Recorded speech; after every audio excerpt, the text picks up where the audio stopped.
From Fox 15 and KLAF NBC, News 15 Today starts now.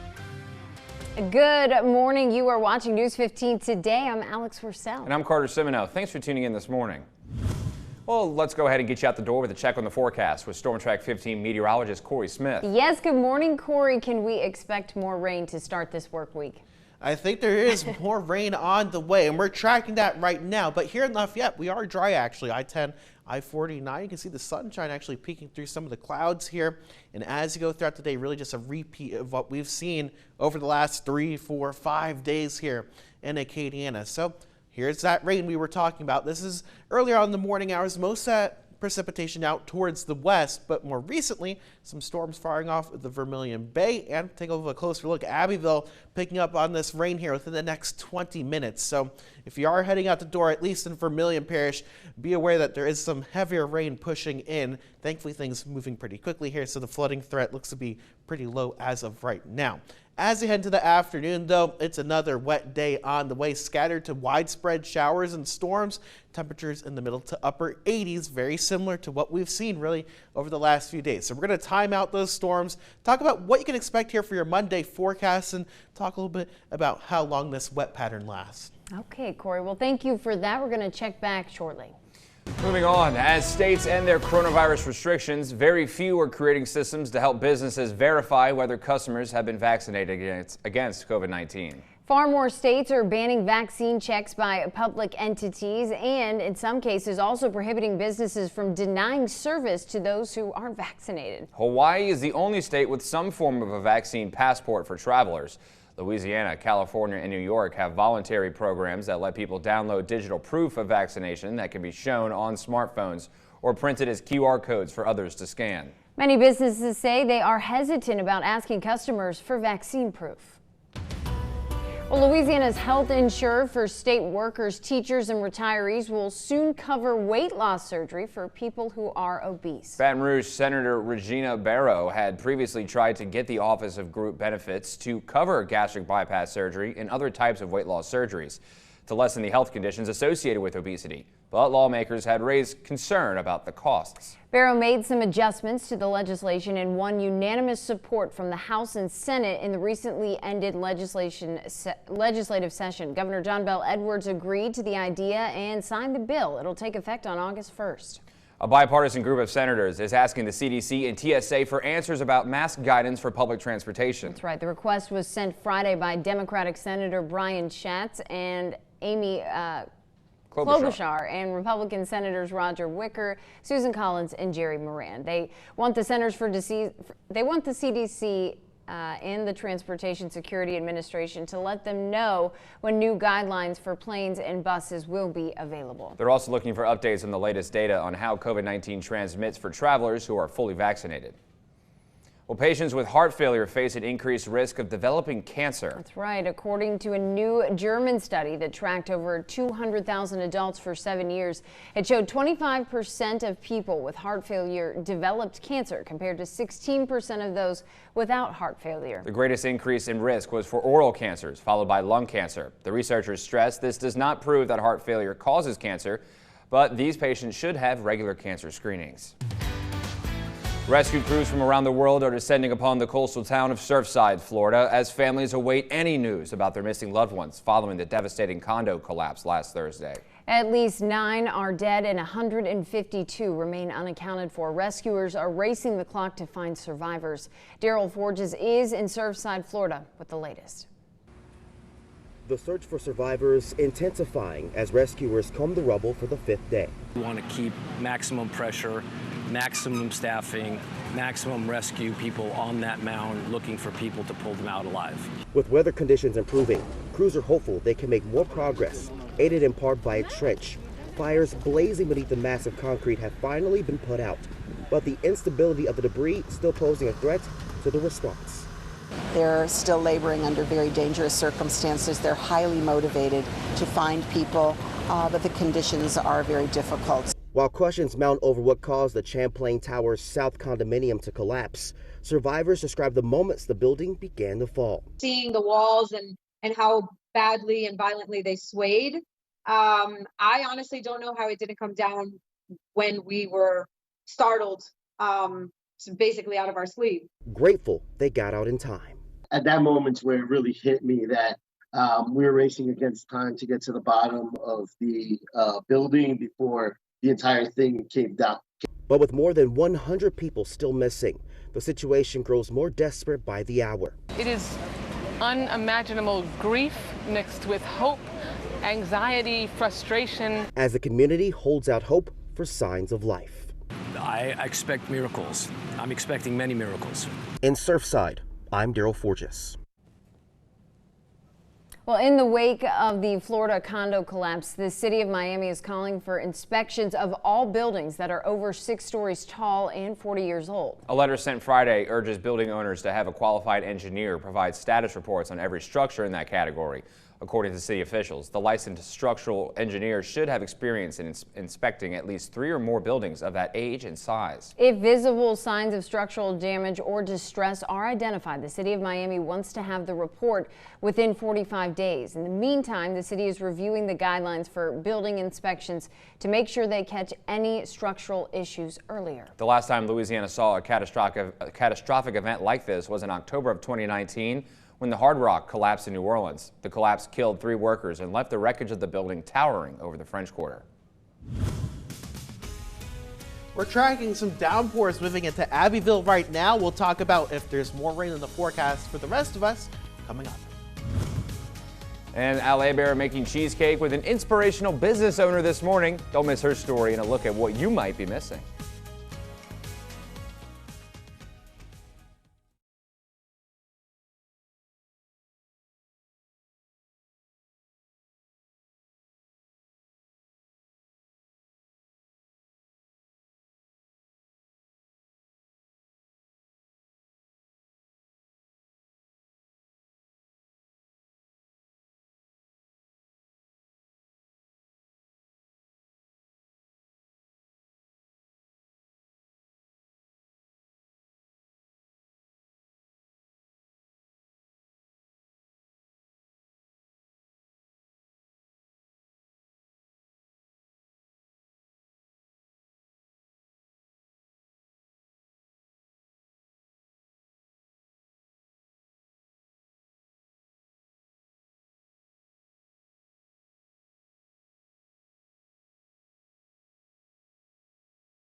Hey, check, check, check, Brandon. Hair check, hair check. Thank you.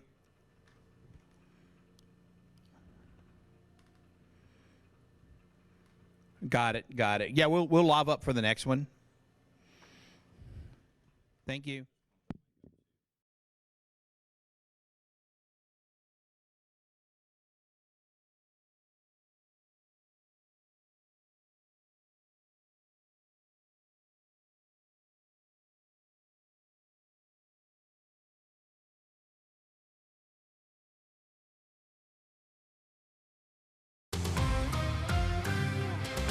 Welcome back. A prime example of the American dream. Al Hebert is with one woman who has capitalized on her ability to make some pretty awesome cheesecake. I could not love this more. This is just so cool. Her name is Alexandra. She apparently has some amazing cheesecakes that I hope we get to try. We're going to send it out to Al for more on cheesecake and her cool story. Al.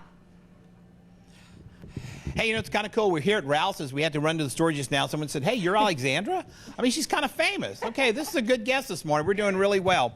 Want to take just a minute and kind of finish the story, continue Alexandra's story, because it's amazing. Because you've done a couple of things that are really cool. One, at your age, you've hired your parents, and you've got a 2-year-old child. How's all this happening? I would definitely say family is the main thing. Like, honestly, if I didn't have my family to help me out on a day-to-day basis, I really don't know how I would be dealing with who I am right now without them. So they're definitely like a 2-for-1. They can help me out, help my son, and we're all good. We get stuff done. Now, just to give people some perspective, how many stores are you in right now? And I know you're going to be in all 64 at some point, but how many Rouse's and just other stores are you in? Yeah, so currently we are in 19 of the Rouse's right now, and altogether we are in 65 different retailers, and that's convenience stores, that's hospitals, and that is grocery stores. You're in a hospital. Yeah, so we just actually made our debut into the hospital side of things. Last week, I would say we started Franklin Foundation out in Franklin, and they're doing tremendously well. We are starting Thibodeau Regional. We started them this past Friday, and we'll be starting another one in about the next 2 weeks. Man, that's a great segment of the market. I never would have thought of hospitals. Yeah, I'm definitely thinking I'm trying to go into all kind of markets who don't even know about having cheesecakes in their store. I want to be the first to make that imprint into, the market. Because I got to tell you, if I'm visiting someone in a hospital, I think I might want cheesecake. It's perfect. It'll make you happy. It'll make you happy. It's a feel-good food. It's a comfort food. So, we're just trying to bring the convenience to our customers and to our, people who can get it at their fingertips. It's easy as 1, 2, 3. So you're cranking out a lot of cheesecakes. Yes. You've got a factory, I guess. What do you call that? Yeah, I would definitely say my warehouse, my bakery. However you want to call it. We got about 6,000 square feet. We're working with a lot. We're doing a lot of work is being done, and that's just what it takes to do what I'm doing right now, because I couldn't be doing what I'm doing now out of my house. Yeah, it wouldn't work.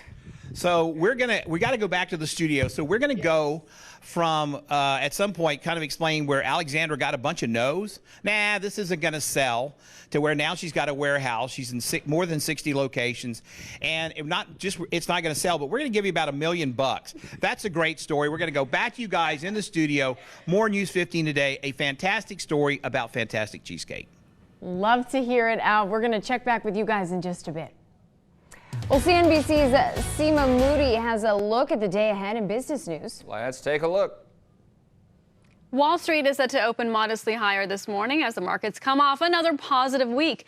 The S&P 500 closing at a record high on Friday and had its best week since February. The Dow posting its best week since March, the Nasdaq since April. Investors' fears about inflation seem to be easing as they see higher prices likely as a temporary situation versus a sustained threat to the economy.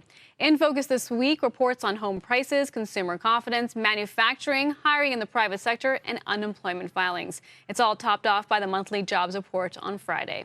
The FAA has reportedly told Boeing the updated version of its 777 jet likely won't be ready for approval until 2023. The agency sent Boeing a letter in May warning it may require some test flights. It noted a number of concerns, including problems with the flight control software, which abruptly pitched the plane without the pilot's input during a test flight in December. The 777X has faced major delays due to the pandemic and could end up being about 4 years behind schedule.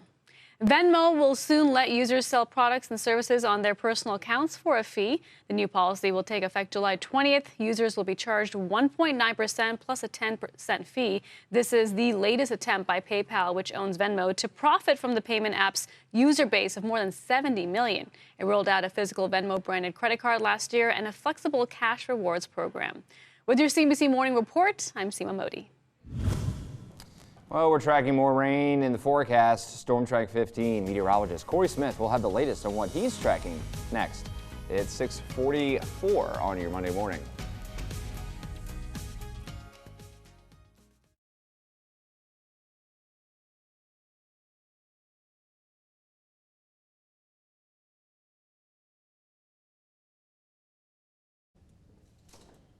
Yeah. Yeah, we can. Yeah, that's fine.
Always tracking, always alerting. Here's your Storm Track 15 weather. Welcome back. Well, in case you live under a rock, we've seen rain every day over the past week. Will that be coming to an end? Probably not, but you know, I'm not an expert. Luckily, we have Corey Smith. He is. Corey, what do you have for us this morning? That rock probably flooded. Yeah, and I think this graphic maybe gave away the answer there. Thunderstorms here across the board here. Scattered to widespread rain once again as you go throughout your Monday. So if you are heading out soon here, morning forecast, bring the rain gear with you. You'll be needing it here as you go throughout your day. Take a look at the radar here over the last few hours. Most of the rain has been to the west of Lafayette, seeing some rain now pushing through Abbeville, just moving to the north now. So maybe pushing into portions of southern Lafayette Parish here in just a little bit, something we'll have to keep an eye on. But as you go throughout the day, really starting to ramp up here. And this is all part of wet weather that we expect really for the next 5, 6, 7 days here. So unfortunately, it doesn't really look like any drier weather. And why we're so wet, we continue to see that southerly flow off the Gulf, the enhanced flow bringing all that moisture, and that's keeping us here pretty wet as you go through tomorrow, even into Wednesday. You can see here on Futurecast, scattered storms throughout the morning hours. By midday, that daytime heating really allowing things to fire up. And as you go into the afternoon, widespread showers and storms here across the viewing area. Although the heavier precipitation, I think, stays out towards the west. So if you live in Jeff Davis Parish and out towards Lake Charles, probably where we see some of the higher amounts for the day. But once again, I think pretty much everyone getting in on some rain here, whether that's in the morning hours or as you head into the afternoon.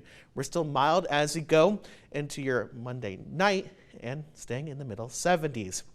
Talking about the tropics, new update here from the National Hurricane Center. Now a 70% chance we could possibly see a named system here off the Georgia coast come later today. So something to keep an eye on there. No impacts for us. But if it does become named, that would be Danny. And then also now a medium chance that this tropical wave way off on the corner of your screen here does develop here in the next 5 days. Something we'll have to keep an eye on here. These southerly tracks, something that we normally have to watch here closely. So we'll let you know if anything changes with that. But one thing that's not changing, that chance of rain here in the forecast Monday through Wednesday, looking very wet. Temperatures kept at least a little bit lower thanks to that rainfall in the upper 80s. Our drier days of the week, if you can call it that, Thursday and Friday. Maybe you want to go mow the grass. Thursday and Friday, your best chance of some isolated showers and storms. And then just in time for the 4th of July weekend, those rain chances start to go right back up. Okay, Corey. Well, more of the same, but we are going to continue to check in with you throughout the morning. Moving on, the latest from Washington this morning as President Biden hits the road tomorrow to push the infrastructure compromise that Democrats and Republicans announced last week. This after cleaning up his comments that threatened to derail it. Tracy Potts has more. We're finally getting something done here that's been talked about in Washington for decades. The Democrat-Republican infrastructure bill moves forward this week after President Biden backed off what some Republicans saw as a veto threat. The president making clear he will sign off on infrastructure with or without separate legislation focused on families. It's very important that we pass a reconciliation bill and a families plan that expands child care, that lowers the cost of Medicare, that supports families in the economy. But that will have to wait. Lawmakers start writing up the infrastructure deal this week. $1.2 trillion focused on fixing roads and bridges. If you go home and talk to constituents who are stuck in traffic for an hour and a half getting to work, they want a bridge coming to a town near them. The deal includes some money for clean energy and internet. This is not going to be added to debt. The infrastructure bill that we've done in a bipartisan way has paid for us. We've used money that we've had. We've moved money that we had not used yet. I am totally confident the president will sign it if it comes to his desk. But can Democrats get it there? It needs 60 votes in the Senate to pass. That means every Democrat plus 10 Republicans or more if some of the more progressive Democrats who want to spend more decide to vote no. Tracy Potts, NBC News. Well, stay with us. We've got a whole lot more coming up right after this break. We're going to be going over some of the top stories of the morning. Storm Track 15's Tracking the Tropics, brought to you by Lafayette Roofing.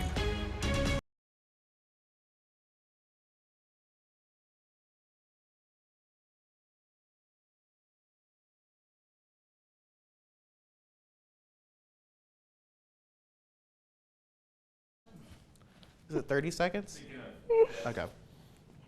Wait, I was gonna ask. I almost commented on that girl's picture, and then I realized it wasn't your album and said like Stitch Fix. Actually, the shirt is Stitch Fix. The shoes.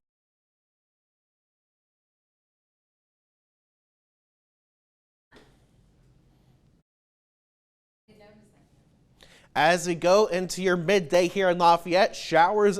I'm good.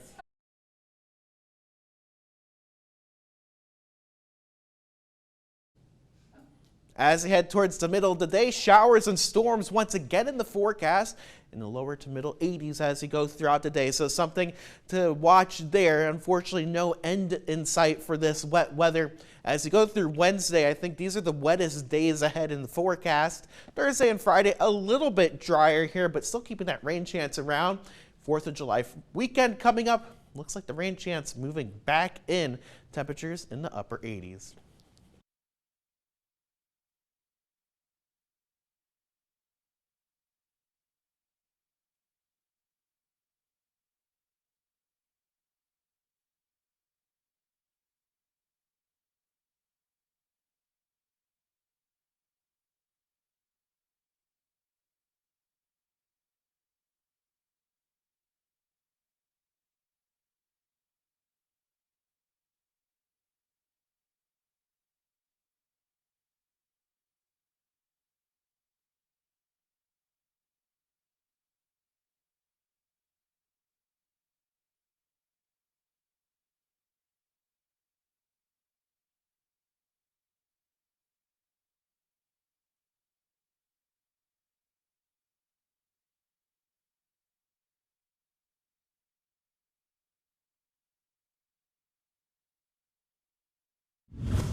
One person is dead and another injured in a Franklin drive-by shooting. The Franklin Police Department responded to the shooting after several calls were made of shots being fired over on Martin Luther King Boulevard. When officers arrived, they found a female victim who had been fatally shot and a male victim suffering from gunshot wounds. Police say a vehicle drove by, shooting several rounds at a home. The identities of the victims are being withheld at this time. Anyone with information regarding the vehicle or suspect is asked to call the Franklin Police Department.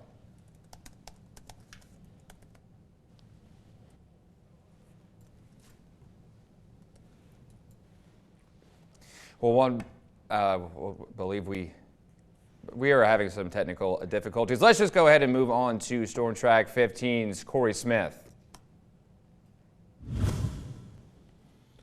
As we go into the beginning of the work week here, showers and storms once again in the forecast, 89 degrees today. And then as we go through Wednesday, we're still tracking that chance of rain. And I think really through Wednesday, probably the wettest days of the week here. As we go Thursday into Friday, we're still drier a little bit here. Isolated showers and storms. I think if you have any outdoor plans, maybe try to schedule them for Friday. As we go towards the weekend, well, more rain back into the forecast. Upper 80s as we go into the weekend. Alrighty, well, Lafayette police investigating a late night shooting that happened on Sunday that left 2 people dead. Corporal Bridget Dugas confirming to News 15 that it happened in the business at the 1800 block of North University Avenue around 10:48 last night, which is being reported as the Waffle House restaurant in that area. Right now, no arrests have been made. That's right. We're going to continue to bring you info on this story coming up in our next hour. You'll want to stay with us over on Fox.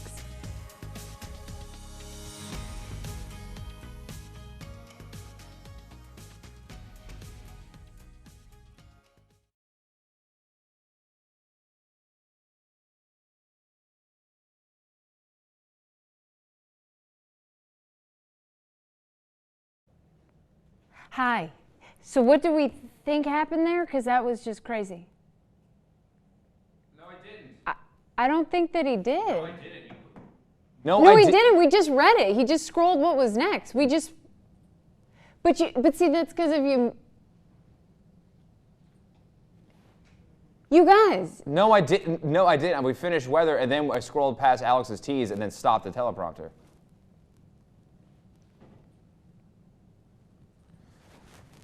Whatever. But wait, I'm just so confused because didn't we just read what we were supposed to read? And then the weather showed up after it, right?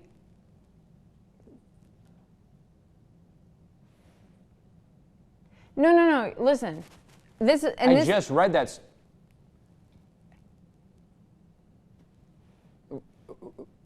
Because that's where the teleprompter was. But that's where the teleprompter was.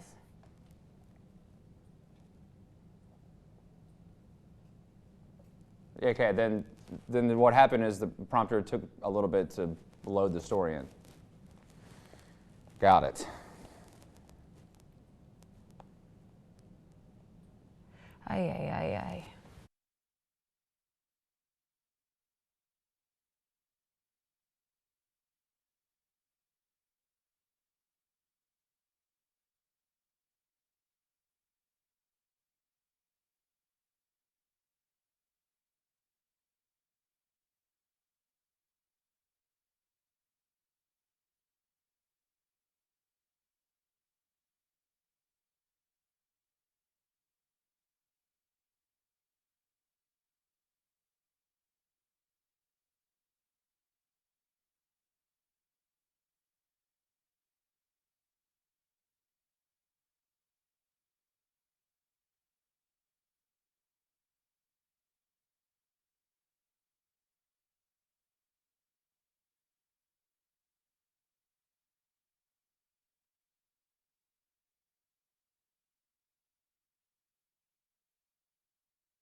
Coming up on News 15 today, an overnight shooting in Lafayette leaves 2 dead.